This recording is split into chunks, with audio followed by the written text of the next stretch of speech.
Driver of a car that plunged off a bridge, killing the rock band Viola Beach, and their manager acted deliberately at the time of the crash. CCTV footage shows the car wasn't speeding, and officers have ruled out the possibility that the driver fell asleep at the wheel. Michelle Clifford is here. So what happened then? Well, I think that people hearing that phrase, acted deliberately, will probably be very disturbed by it, but I don't think that's what the Swedish police meant. And certainly the lead investigator has said there is no suggestion that the driver intended to kill himself or anyone else. They're speculating possibly that he made the manoeuvre he did to avoid a crash. And what happened was this band, Viola Beach, 4 members of the band and their manager were travelling in this vehicle in the early hours of the morning, February the 13th. They were on a motorway in Sweden, and then they came to an area where there was a bridge that goes up and down to let vessels past.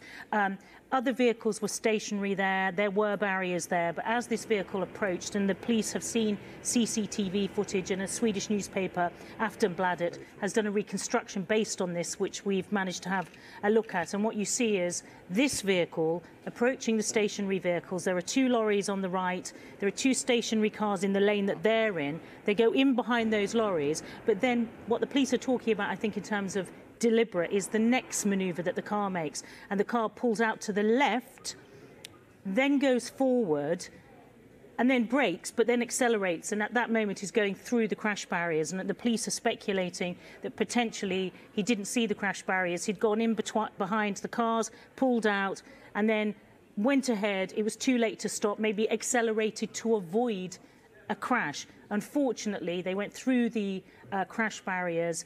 They hit the bridge, which was in a stage of movement after an oil tanker had gone through. They hit the bridge, and then they plunged 25 feet into the water below, and they were all killed, the manager and the 4 members of the band. Now, what the police have said with certainty is that the driver of the vehicle, who they have not identified, had no alcohol in his system. He had no drugs in his system. There does not seem to be any technical issue that they can establish so far with the car.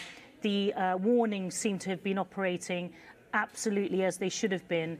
So to some extent, it is inexplicable. What they're talking about in terms of the deliberate act is the manoeuvre to the left.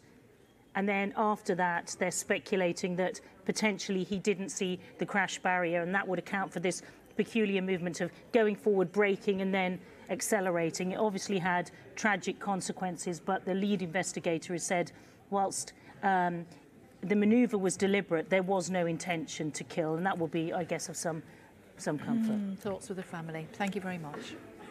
In other news, the Prime Minister has tried to quash claims that Michael